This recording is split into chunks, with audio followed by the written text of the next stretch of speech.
अजीत पवार के निधन के बाद सवाल इस बात के उठ रहे हैं कि बारामती सीट पर अब उपचुनाव होगा और उपचुनाव में आखिर किसको आगे किया जाएगा।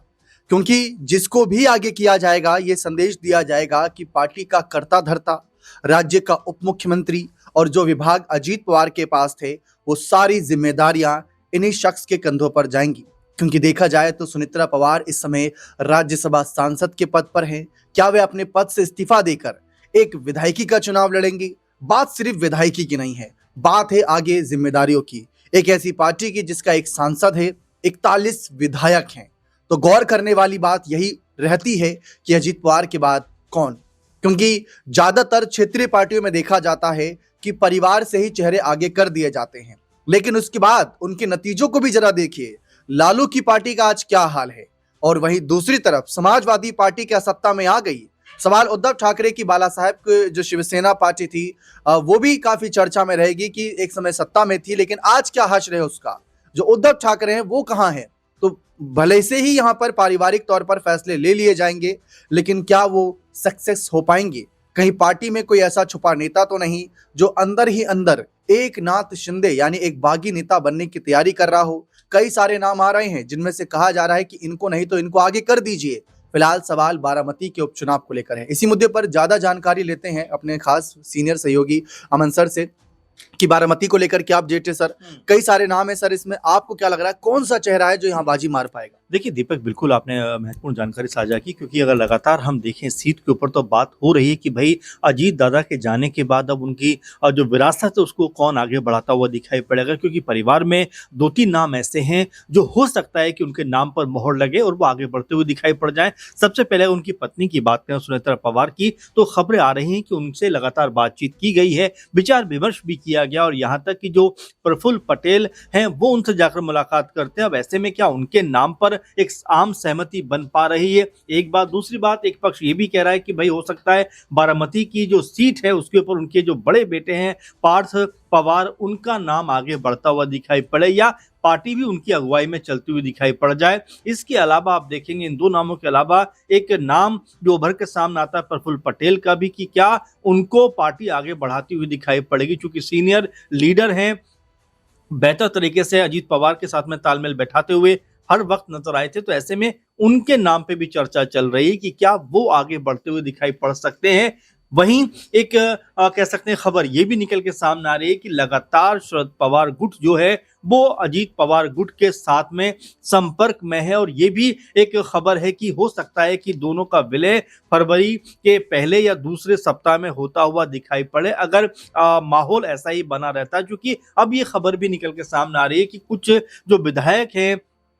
अजीत पवार गुट के, वो बहुत ज्यादा खुश नहीं है इस फैसले से कि आज जो अजीत पवार गुट का और शरद पवार गुट का विलय यहाँ पर होता हुआ दिखाई पड़े। खबरें ये भी है कि एक धड़ा चाहता है कि वो महायुति में बने रहें, भले ही उसके लिए उनको पार्टी तोड़कर अलग गुट बनाना पड़े। तो तमाम तरह की खबरें इस बीच निकलकर सामने आती है, लेकिन महत्वपूर्ण बात यह है कि परिवार में से वो कौन सा चेहरा होगा जो निकलकर सामने आएगा। क्या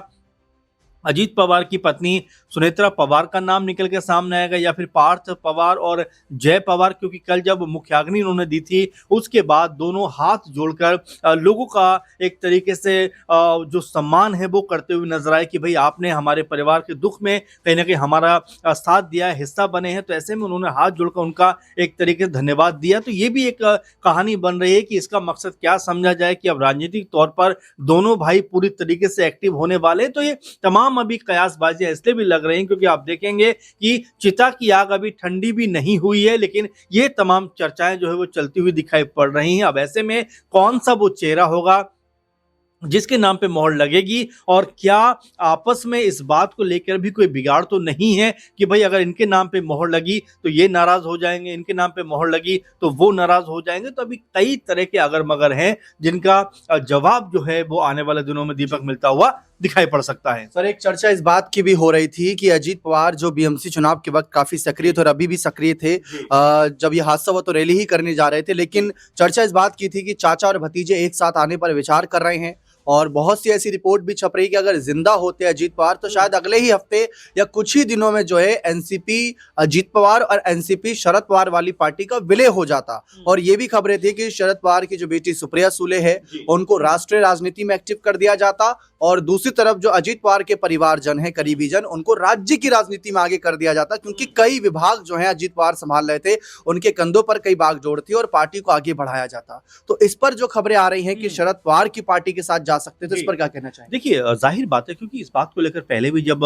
महाराष्ट्र में निगम चुनाव हो रहे थे उस वक्त भी आपने देखा कि पुणे में शरद पवार और अजीत पवार दोनों मिलकर चुनाव लड़ते हैं। इसके अलावा एक और कह सकते हैं निगम में जाकर चुनाव लड़ते हुए दिखाई पड़ते हैं। तो उसी समय से ऐसा लग रहा था कि अब बीजेपी के साथ में अजीत पवार की कोई अच्छी बन नहीं पा रही, क्योंकि उस समय उन्होंने बयान भी दिया था कि बीजेपी ने जिस तरह से उनके ऊपर इतना बड़ा घोटाले का आरोप लगाया और तमाम तरह की बातें उस समय कहते हुए दिखाई पड़े। लेकिन अब जबकि दुनिया में वो नहीं है और उनके बाद अब पार्टी किस दिशा में और दशा में जाती हुई दिखाई पड़े, क्योंकि देखिए एक चेहरा ऐसा होता है जिसके सहारे तमाम जो विधायक होते हैं वो बंधे हुए दिखाई पड़ते हैं। लेकिन आज अगर अजीत दादा दुनिया में नहीं है तो क्या ये जो विधायक हैं ये जो नया कह सकते हैं उनका जो नेता चुना जाएगा, क्या उनके साथ में कंफर्टेबल होंगे, क्या उनके साथ में आगे बढ़ना चाहेंगे, और क्या यहाँ पर जो 2-3 गुट बनने की बात हो रही है क्या वो बनते हुए दिखाई पड़ेंगे? क्योंकि ये भी एक बात निकल कर सामने आती है कि बीजेपी के अंदर भी इस बात को लेकर टेंशन है कि अगर शरद पवार और अजीत पवार गुट का विलय हो जाता है और अगर वो महायुति से बाहर हो जाते हैं तो एक तरीके से एकनाथ शिंदे की जो शिवसेना है उनका दबदबा मजबूत होता हुआ दिखाई पड़ेगा, क्योंकि बीजेपी के पास स्पष्ट बहुमत तो कह सकते हैं राज्य सरकार को चलाने के लिए है नहीं। तो ऐसे में उनको एकनाथ शिंदे की जरूरत है और यहाँ पर एकनाथ शिंदे को लगेगा कि उनके सारे बीजेपी सरकार चल रही है, तो जाहिर बात है कि उनके भी यहां पर जो अब तक जो सुर थे वो हो सकता है कि बदले हुए दिखाई पड़ जाए। तो कई तरह के समीकरण सज सकते हैं, लेकिन सबसे महत्वपूर्ण अहम चर्चा और सवाल यही बना हुआ है कि आखिर पवार परिवार से यानी कि अजीत पवार परिवार की बात करें तो यहां से क्या उनकी पत्नी सुनेत्रा पवार का नाम चूंकि लगभग निकल के सामने आ रहा है, राज्यसभा सांसद भी हैं,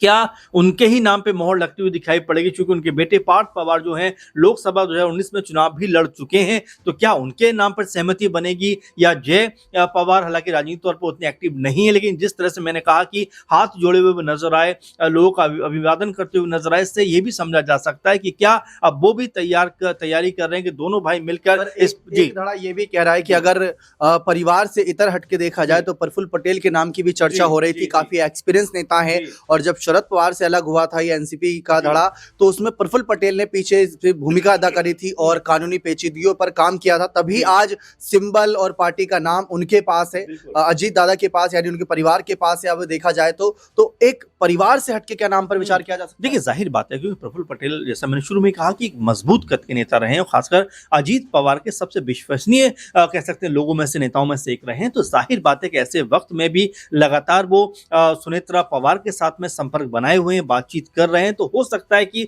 उनके नाम पर भी विचार किया जा सके, क्योंकि अभी जो तस्वीर है पूरी तरीके से साफ नहीं है। जैसा मैंने कहा कि भाई अभी उनका अंतिम संस्कार हुए एक दिन भी ठीक से नहीं हुआ है, तो ऐसे में हो सकता है कि 2-3 दिन के बाद इस बात को लेकर जरूर चर्चा हो कि आखिर किसके नाम को आगे बढ़ाया जाए, क्योंकि देखिए पार्टी एक इमोशन के नाम पर कहीं ना कहीं अजीत पवार के साथ में जुड़ी हुई थी, तो हो सकता है कि उनके परिवार से ही कोई नाम निकलकर सामने आए। लेकिन प्रफुल्ल पटेल भी मजबूत छवि के नेता हैं और कहा जा सकता है कि अजीत पवार या उनके परिवार के सबसे नजदीकी लोगों में से शुमार किए जाते हैं, तो हो सकता है कि उनके नाम पर मोहर लगती हुई दिखाई पड़े। लेकिन अभी फिलहाल तस्वीर पूरी तरीके से साफ नहीं है, लेकिन जैसे 2-4-5 दिन बीतेंगे हो सकता है किसी के नाम पर मोहर लगती हुई यहाँ पे नजर आ जाए। जी बिल्कुल साफ है, क्योंकि कुछ वक्त देना होगा। अभी सभी की आंखें नम है, सब मायूस हैं इस बात को लेकर कि अजीत दादा का अचानक से प्लेन क्रैश हुआ और फिर जो निधन की खबर आई पूरे देश को हैरान कर दिया था। बहुत से लोग तो सदमे में भी होंगे कि अचानक से हुआ क्या। हम आपको यकीन से बता रहे हैं कि जब ये खबर हमने सुनी तो हमको भी इस बात की हैरानी हुई कि अचानक से हुआ क्या। लेकिन यही जिंदगी है, इसी को ही कह सकते हैं कि जिस तरीके से ये कुछ हुआ घटना, तो इससे काफी कुछ सीख लेने की भी आवश्यकता है। फिलहाल अब पार्टी कौन संभालेगा, कौन उत्तराधिकारी होगा, कौन उप मुख्यमंत्री बनेगा, कौन इनके विभाग संभालेगा, चर्चाएं बहुत सारी और जवाब सिर्फ समय पर हम निर्भर कर सकते हैं। बने रहे चैनल के साथ, बहुत बहुत शुक्रिया।